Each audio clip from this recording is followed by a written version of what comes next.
Jelang pencoblosan pemilu 2024, calon presiden dan calon wakil presiden pemirsa berebut perhatian netizen melalui media sosial. Melalui media sosial inilah para kandidat dapat mendongkrak suara dalam pemilihan nanti, terutama dari generasi muda. Pertanyaannya, mampukah kampanye melalui medsos ini mempengaruhi pemilih dan membuat elektabilitas capres begitu naik?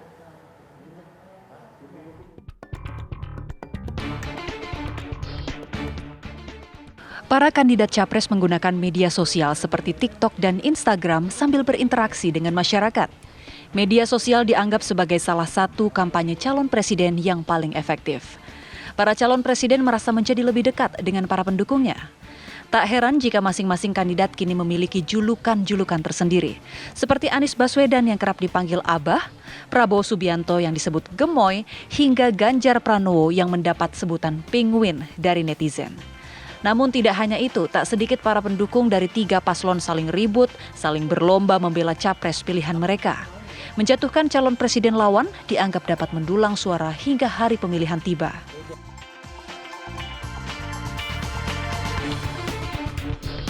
Rendahan di sosial media harus ditarik ke dunia offline melalui basis komunitas yang misalnya kalau anak-anak muda, komunitas anak muda. Contoh misalnya yang dilakukan oleh Pak Anies ya, kenapa di bulan Desember sampai awal Januari itu naik? Karena saya lihat ada connected media tuh, dari misalnya live di TikTok sama desak Anies di offline. Kemudian di Twitter misalnya ada Anies Bubble, ya kan? Nah itu kan terhubung tuh satu sama lain. Ketika misalnya anak-anak muda yang lagi hype gitu ya di sosial media, misalnya pada saat live TikTok, kemudian di-influence misalnya di daerah-daerah untuk datang ke offline melalui desak Anies.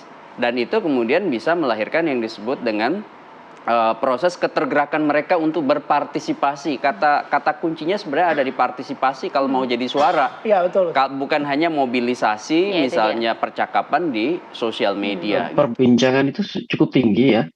Pak Prabowo 1,43, Pak Anies 1,41, sedangkan Pak Ganjar 1,15 memang.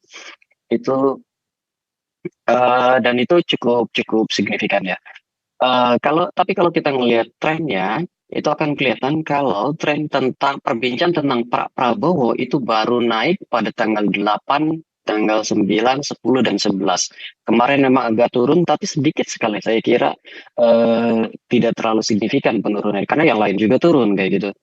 Nah, ini terjadi karena setelah tanggal 7 kemarin ada debat, tanggal 8, tanggal 9 itu netizen merespons apa yang terjadi pada saat debat.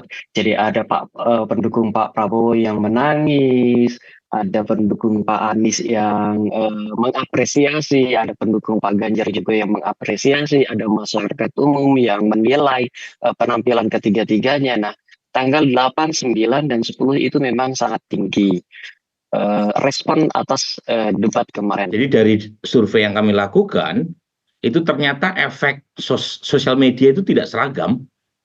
Jadi kalau kita cek untuk mengukur dampak kampanye di media sosial, itu pertama sangat tergantung seberapa besar netizen yang aktif di suatu platform media sosial. Semakin besar aktivitas netizen di sebuah platform media sosial, efeknya semakin menjanjikan. Demikian juga sebaliknya. Nah, misalnya kalau kita lihat Twitter ya, atau platform X, itu paling kecil tuh, paling banyak hanya 7% dari populasi pemilih yang aktif di platform Twitter. Dan karenanya efeknya seringkali hanya sekedar badai dalam secangkir kopi. Jadi heboh di Twitter tetapi secara elektoral minim dampaknya. Selain kecil jumlah netizen yang aktif di Twitter, saat yang sama umumnya mereka yang aktif di platform ini sudah beriman secara elektoral, tanda kutip. Jadi mereka yang pada dasarnya sudah punya sikap partisan dan karenanya susah untuk digoyang.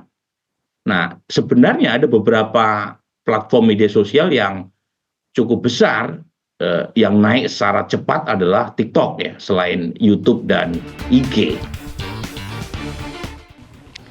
Mampukah kampanye melalui medsos ini memengaruhi pemilih dan membuat elektabilitas capres naik? Tim TV One mengabarkan.